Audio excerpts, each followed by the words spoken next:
Major funding for these programs is provided by the CUNY TV Foundation, Capital One Bank, Geneva Burns, Giantomasi and Webster, Chase Commercial Term Lending, Perfect Building Maintenance, the Wickoff Group, New York Community Bank, M&T Bank, Kilroy Architectural Windows, New York's Window Company, Greenberg Traurig, LLP.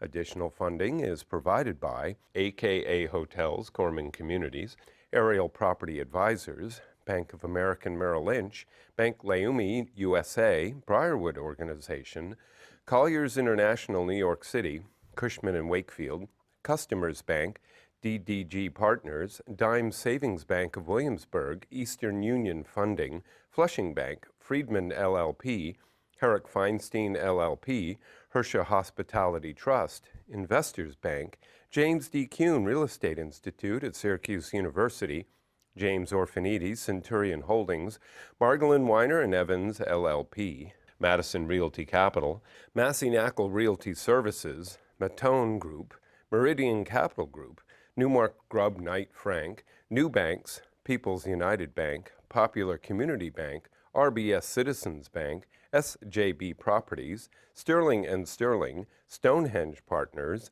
Urban American, and These Friends.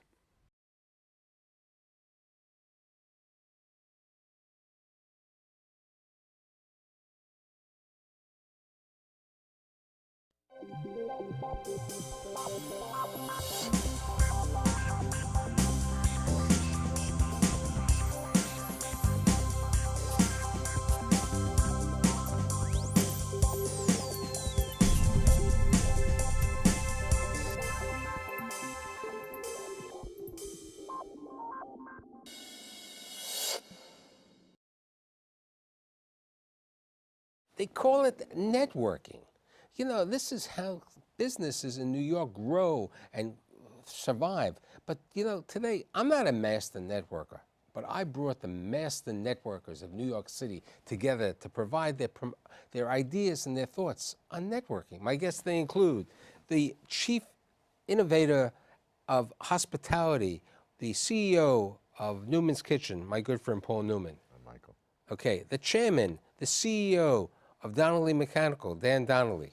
The COO of Ace Apparel, Marc Mathios. And last but not least, my dear friend for many, many years, the chairman and CEO of Perfect Building Maintenance, Scott Major.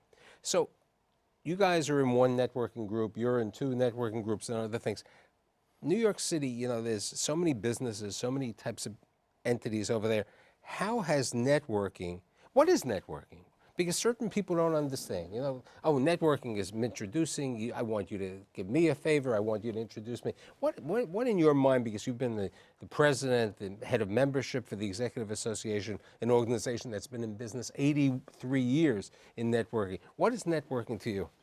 Networking is introducing people, meeting people, and building trust, building relationships that benefit your business and potentially benefit the businesses you're trying to connect or do business with. But we were talking prior to the show, you know, when you're building trust, how do you know about their business? I mean, do you know anything about the mechanical business? I mean, you're like me. We're not mechanical. You know, do I know about HVAC and green? I mean, this guy's in green also. I mean, how do you build trust in Dan or over here, the drop cloth and the apparel man over here? Okay, how do you build trust in these people? You get to know them. You get to know them over a period of time. You find out about the work that they do for other people. You speak to those people. And when you have an opportunity to refer them to someone who you think would benefit them, you make the introduction once you have trust in them. And that you know the buying party, the party you're referring them to, is someone that they should do business with, because it's a two-way street. You don't want to refer, you want to trust all the parties you're putting together. It's very, very important. Trust is fundamentally at the foundation of networking. We were talking, sometimes you have to not ask for the job. You have to try to build the trust. How do you build the trust? Well, as Paul was saying, first and foremost, you're going to want to feel comfortable referring that person out. And the way to build a relationship, and if it's going to be a networking relationship, the best way is to pay it forward and to refer somebody to somebody that can help him. Either it could be a strategic alliance where they can walk shoulder to shoulder and help each other, or it could be referring somebody to get a piece of business. But the first step is to make sure that that person or both parties are people that you want to introduce and that you feel comfortable with. I'd like to explain to my audience what each one of you do, because then we see the different interests. Explain what PBM does. The spine of our company is commercial building services. It's the janitorial business, it's the security guard business, it's the building engineers that operate commercial office buildings. Is it still window washing? It's still window washing. Okay, so it could be window washing, it could be security, it could be cleaning the Cleaning doors, the bathrooms, cleaning everything. So that's your business. Marc, your business. So we are in the uniform business. We provide branded apparel for companies to be working in the field looking great. So it's uniforms, but you're also, that's not only your business, because I'm trying to go over your businesses and then talk about networking on this, okay? Okay. Because the company started in the drop cloth business. That's correct. So we started manufacturing canvas drop cloths and painter pants, which we still make in New York City today. We have a facility in the Bronx, and we are a cut and sew operation making American-made uniforms. And what we've done is we've segued, we are manufacturers, so we segued into screen printing and embroidered products. What that has allowed us to do is to move outside the paint world. So I could see right now 3 people that you could sell your promotional products sitting right over here. That's correct. In that manner. And then I can also see, because some of the drop cloths are sold retail, if they had a retail contact at, maybe even a Bed Bath & Beyond or anything like this, they could help you out over there. Mr. Mechanical and Mr. Green, okay? Tell me, Well, I'm what's not your just green business? because I'm Irish. Okay. I'm also green. Okay, so what, and you're not wearing a green tie. So tell me, what is your business? So Donnelly Mechanical is New York City's premier HVAC contractor. We service, install, and maintain and provide energy services for a lot of the major buildings and major tenants in New York City. As you guys all know, I'm the coolest guy in the room no matter where I go, but the networking part that relates to us is we get to see people in emergency procedures all the time. Nobody calls us because they want to know what kind of day I'm having. It's because they're too hot or they're too cold. So we develop a very intimate relationship with these people. So when I can refer a Scott or a Marc or a Paul, they're always asking us for information because we're in the trenches with them. Now, who are your customers? Are they building owners? Ours are building owners, very similar to Scott's. Same Building owners, tenants, facility managers. We have people down the ladder, we have people at the top of the ladder. But at the end of the day, the greatest compliment that we get from our customers is that they will call us and ask us, hey, by the way, we need a plumber, we need a caterer, or we're doing an event, or we need a good cleaning guy, we had a problem with this, and we're able to refer them third party. So my skill as a networker is connecting people. So I can try and connect good people to good people. So a client will always remember when you took the thorn out of his paw, and they'll say, hey, by the way, you guys introduced us. So networking to me is almost like matchmaking. It's basically a trust and connection thing that you work with somebody that already has a trust with you, and now you're strengthening that trust. And you? What do you do these days? I mean, you change, We're in the catering business, but what we really think of ourselves as... I love that artichoke now. I love the new logo. I mean... Thank you. But what we really do is help people, whether it's companies or families, communicate with food, convey a message. They're speaking to an audience and they're using food at a conference, at a meeting, at a wedding, at an anniversary party. What they're really doing is choosing a caterer that's reinforcing or enhancing the message that they're sending to a group of people. What do? We try to understand what the emotional message is underneath the job we're hired to do, and then deliver on that. So that at the end of the day, one of the first questions I ask a client is, A, what do you want someone to say after the event? And B, how do you want them to feel after the event? Because that tells me what's important to them. What do they want someone to think? Now, when you're networking and when you're trying to build business relationships, who's the best person to deal with, in your opinion? Is it the CEO? How do you make the right entree or the connection. All of the above. Yeah, Okay. it's All of the you know, above. like, for example, in our business, 85% of our business is owner-managed properties. So we try to go top down. And with my prior career as an attorney, I knew a lot of the real estate developers already because we had represented them. So we try to go top down, and that's usually the best way in. You want to come into the building, into the customer as high as you can. But you also have to connect with everybody. So you can connect with the top guy, but if you haven't reinforced the bottom, I think that's a very important thing because that bottom person can knock you out of the box. it's like let's use the erector set. If the legs of the product aren't there, the greatest contact you could, hey, we love you, but somebody says, hey, look, they didn't finish the product. It would never happen with Paul, but in certain restaurants and other things, no, you have the grade pending. And today people are really very astute about this. When you're walking in the restaurants and you see this grade pending and what it really means, it's an effect. Certain people think of at one time, the Good Housekeeping Seal of Approval and the Better Business Bureau. Today, Yelp and other products are really important. And somebody came to me for financing recently, and this was a bank who I advised, and he says, don't look at their TripAdvisor rating.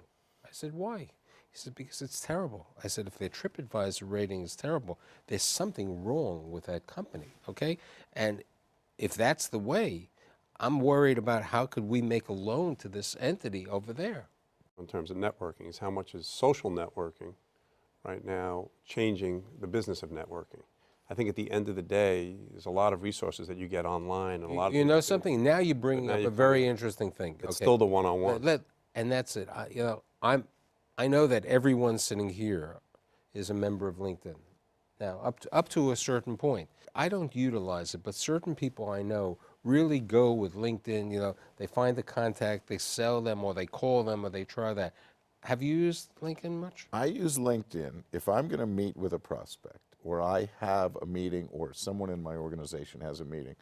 I will try to find that person, find out a little bit about them, because a lot about them becomes stalking. What I want to do is find out what their interests may be, where they went to school, and just enough so that the person going in engages with that person. So you're really on another utilizing them for a resource to understand. The same way that when I checked out Marc, I found out that he worked for Ernst & Young. And, Correct. the situation, background in any kind of relationship where we're going in to build trust. Passions are. When you look at LinkedIn, you Exactly. see what their passions are, you see what they're interested in. Exactly. It helps you make that connection. Sure. But also social media is sort of the handshake. It's, hey, how are you, Michael? And then once you meet the person face to face, it's a further dialogue. Speaking about that, Facebook, are you all, I know you have Newman's Kitchen is on Facebook. Companies on, PBM's on Facebook. We do not have a presence. We do. You do. How important do you think that has an effect on your networking and business? Facebook versus LinkedIn, or just social media? Each social media and the different products. We get a lot of mileage out of LinkedIn. I'm a dinosaur, I have to say. I will allow the people in my company feel it's important to do it, but I can't get personally engaged with it because, to me, the way I've always built business is to look someone in the eye, shake their hand, and tell them that they can trust us with the project, whatever it is. If social media helps us get to that handshake and that look in the eye, I'm all for it. But I don't think, for me, it will ever replace being in a room, listening to someone's voice, watching them move, and understanding whether we're about to develop a long-term business relationship. Let's talk specifically about both of you, the three of you are in one organization called the Executives, you're in another organization. Tell me a little bit about what goes on and who's in these networking organizations and how often they meet and how often you interact with them to meet people and so on. Well, my organization is the Metropolitan Business Network of New York. We meet every other Thursday at the Harvard Club. And everybody's expected to be at the meetings. But more important than that, we also have house calls with each other. I'll come to your office, I'll come to your warehouse, whatever it is, learn about your business, meet the people that are in your business, so that I get to know really from the inside out what's going on. What are the buzzwords that I should listen for? Because going back to the conversation in the beginning about trust, you have to be in the room with those people on a regular basis so you can gain that trust, get to know them so that when you make a recommendation to someone else, you're acting as a trusted advisor. You have to know what they're doing. And what are the buzzwords I should listen for? What should I, when I'm speaking to a client, to say, hey, you know, I know Donnelly Mechanical, you got to give them a call. You know, that kind of thing. What would you, what would you do before you recommend somebody? Now, how many members are in? Metropolitan Business Network is 35 members, and you have a principal member and an associate member that attends those meetings. And it's a big commitment. It's a big commitment of time, and it's a commitment to get to learn each other. Now, are they the CEO, or are they a high level, or are they a mixture? It's the CEO and usually someone who's the head of sales. I think the other thing that's really important, not only in getting to learn the people, is you go through a very, very particular vetting process before you're allowed into the group. And I think that's also really important, so that I know that someone that's in the group has been completely vetted, and now I can go and get to learn more about their business. We'll get to the vet in a second. Tell me about the execs. Marc is the future president, so he's president-elect. Why don't you talk about execs? Sure. All right, so there are 80 members. We meet 3 Thursdays a month, and then we have evening events, whether they're cocktail parties or one particular thing that I think has been successful is we've had a dinner at a very nice restaurant, a high-end restaurant that somebody would want to attend, and you would bring one person in your business world to that dinner. And that would give people in execs to meet the person you're inviting. And it's a casual environment where you can meet somebody. And then on our lunches, I would imagine they're quite a bit like what Scott's are like, where you have lunch and you get to know each other better, and you think about ways you can walk shoulder to shoulder with your fellow exec member. I heard that Scott is talking about the CEO and, let's say, the sales head. Would that be the same way you see it, exec? Yes. Yeah, the exec traditionally has always been the owner and the CEO. We have some key decision makers and some sales managers. Here's the question that I heard Scott bring up, and I want you to. How do you vet that you get the right member, that you don't bring in the wrong person who's too pushy or who's too overly aggressive? Because, there's trust. Networking is trust that you recommend. You want to make sure, because you've built a relationship with someone else, you can hurt that relationship if you don't. Right. I would say our vetting process, which I would say is quite rigorous, is an opportunity for the prospective member to get to know us, for us to get to know them. We're looking at 2 components: quality of the individual, and do they get what we do, and do they understand networking? Quality of the organization, can we refer this organization? Are they a leader in their field, and can we trust them? We look at what their trajectory has been in terms of their business. Are they growing? What does their organization look like and feel like? We do a site visit, we do a background check, and then we have what we call a member candidacy, which is a 90-day period during which they are not full members. We're getting to know them. We do a review at the end of the 90 days. The questions we ask of them are, what was your experience? And then they're able to ask us questions, and membership committee reviews and then makes a recommendation to the board based on what was a 90-day dating period. Now, right, and it's not a piece of paper that it's not like an application with a piece of paper which can be 2-dimensional.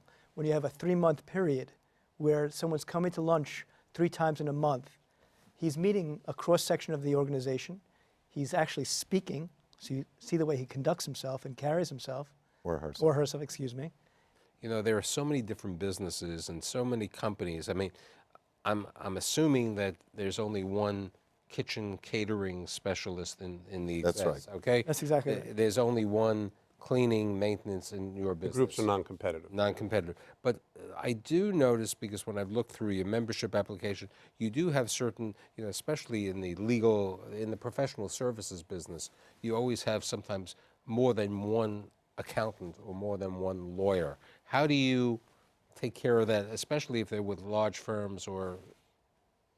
We don't have more than one accountant. We will have more than one lawyer, because one lawyer could specialize in a certain area of practice, another one can. A major accounting firm is going to be a full-service firm, and they're not going to say, I'm only going to do audits, or I'm only going to do tax work.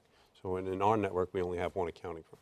Dan, you wanna- And lawyers are a lot of fun. You really want to have a lot of lawyers. You know, let me tell you, I used to belong to the octogenarian networking club called the 100 Club. I had joined this years ago. I think I took Scott once. So it's not a Okay. joke. You took me once. Okay, it took Paul once. This was a club that literally was founded in the 30s, and these people would go to dinner. And there was no networking. I mean, it was like, but when the group was started, Larry Tisch was a member. Okay, Cy Sims was a member. You know, all these men, and now you know it's an octogenarian thing that they don't really. They don't look at it. They're just trying to get people so they can survive, and they meet, you know, once a month at the Harmony Club, at the Friars of the Harmony, and they're really not doing the right thing. We were talking prior to the show, how do you get, okay, I have 3 guys in their 50s and 1 guy who's going to be 50, so you know, you're 49. How do you get, even though you don't call yourself the key salesperson, you really are. How do you get that next generation of networker into the organization? You have a son, okay? Your son's too young, but you know what I'm saying? But how do you put that person, and how do you develop? I got 4 great partners, all that I grew up with. My neighbor, my next door neighbor, his best friend. We're the most incestuous company in the world. They are growing our business. Soon my nephew will be in the business, and you know, we'll have 6 or 8 people. I mean, you weren't allowed to be here because you're the only first-generation business. His goes back to like 1890. Yours goes back to 1937. Yours goes back to 1912. So, you know, you're the new kid on the block, you know, with the generations. But it's an interesting thing. How much business do you get of your business? How much business is really a result of your networking associations? I mean, if I look, we were talking about this a little bit. If I look at the business I do and I trace it back to a handshake, an introduction, or a relationship. That was in the Old Testament. Okay. I'm telling you, it is Old Testament. I can attribute a large portion of my business to the execs. Now, it's not doing business directly with Marc or Dan, but it's someone they introduced me Third party. to, who introduced me to someone else 5, 10, 12 years ago that blossomed into business. We did a huge party last night. It was from a piece of networking that one of my people did through a relationship I developed through a not-for-profit I worked for. I mean, if I look back and trace it back, this piece of business resulted from other relationships. So I can't tell you, because 24 years or 23 years in execs, I have so many relationships and so many branches of the trade. 30, 40, 50%, 80%, I can't even tell you what. I would say 30 to 40%. And you, Scott? We encourage and support our employees getting involved in things that they're passionate about, taking positions on boards. Attending a luncheon isn't going to necessarily get you a piece of business. You'll meet somebody briefly at a cocktail party. Getting on the luncheon committee or getting on the development committee. So how do we get the next generation at PBM? It's a part of our culture, is networking and connecting dots between people. If we're doing 79 buildings in New York City, we have over 6,000 tenants that we have direct relationships with in those buildings that we're providing extra services to. And they have a salesperson that they're dealing with that's become that trusted advisor. And we just are constantly sitting down and going over the information and seeing who we can connect with, whoever else. Now, your father started the business. Your grandfather started, but also your grandfather started the business. You have 2 brothers. I do. Who's the most networking person? I would assume it's you. That's correct. So one's factory, Correct. and one's A hybrid. a hybrid. So he's a combination of sales and everything. Sales and operations, yes. You know, with the interpersonal skills, you know, with people utilizing LinkedIn and Facebook, which is really not a personalized networking, do you see that having a negative effect on networking? I don't. I'm sorry to interrupt. Yeah, not No, I want to. We all have certain unique capabilities, and we happen to have something that we do, and we did with Google AdWords. So we paid to have this advertising using Google AdWords. And what we ended up getting were individuals, not businesses, individuals that wanted to buy one jacket. And that's not what we want. Every one of us has a sale that is somewhat complex, that it's not going to get from A to B with a click of a mouse. It's going to be about a handshake that Paul was talking about, or a contract that's very, very precise that you were talking about earlier. That requires networking, relationship, face-to-face meeting. And I don't believe that the social media aspect or the internet aspect is going to hinder how we grow our business. So I liked what Scott said before, trusted advisor. If there's one term that comes across with what we do, it's trusted advisor. It's sort of a pay it forward type process of, I am introducing Mark to my client. My client is trusting me as a trusted advisor to recommend him. So in the old days, when Paul and I first came into the Executive Association, we were treated to magnificent old gentlemen that knew how to do business. And they looked you in the eye and they shook your hand and they said, I'm going to take you to this gentleman's office and do this deal for you. What is happening now is we still have to do that, but there's shortcuts being made with social media to try and replace that. The face-to-face, looking in somebody's eye, meeting them for lunch, meeting them for a drink, meeting them for breakfast, the old-fashioned way of doing business, going to somebody's office, just like Scott said, you have to maintain that trusted advisor status, and you can't do that from a Now, terminal. you brought up something very, very interesting. We were talking before. You know, there's only X amount of hours in the day. And, you know, a lunch can take, and I omit this, you know, a lunch with somebody who I don't really know, I don't want to spend 2 hours. So you do 2 breakfasts a day. You can tell just by looking at me, Michael, that I'm doing 2 breakfasts a day. But I think breakfasts, a lot of people can't take time to have lunch anymore. So they enjoy having breakfast. They're coming in by the train. So we'll do 2 breakfasts. I'll have my sales engineers on the other See, side. but I'd rather have Newman's cater the 2 breakfasts, yeah? Then we can do that. We can cater Newman's Kitchen. You know, just going back, Michael, social media has to reinforce what we do. It can't replace what we do. It's got to be a way of delivering a message that will get people to sit in front of us. And You know something? I post on social media shows. I don't send anything. I just say who's on the show or whatever it is. And today, I don't know, on LinkedIn, because I had sent out a new announcement for this week on the Stoller Report, somebody was soliciting me, thank you for linking in. Would you like me to talk to you about my law firm? You know, no offense. I mean, I'm not going to answer the person at all. I don't know the person. And, you know, I'm not going to have the trust relationship. So I think you're 100% right. It's a facility. It may help facilitate, but it's a background check, and it's a great background check. I think LinkedIn, to give you, if you can see that. I mean, but I hate this thing where they say the endorsements. I endorse him for this. I mean, why do you endorse me? Okay, what? I'm just Getting endorsed by people I've never met. That's right. So you're saying you're not going to endorse me tomorrow, Michael? No, look. We still wonder why we had a first-generation business on here. This is, you know, but we had, you know, look. Air conditioning is the new technology. Yeah, I know. Look, my friend Steve Berg from Chelsea Lighting gives out each year a light bulb with M&Ms, okay, this large thing. So I know that this year we're going to get air conditioning, small portable air conditioning units, okay, you know, for the desk. I was going a different direction. I was going to talk to Matt. Talk about maybe Michael stole a bobblehead doll. Okay, bobblehead. Okay, so the bobblehead has to say goodbye because 30 minutes has been gone.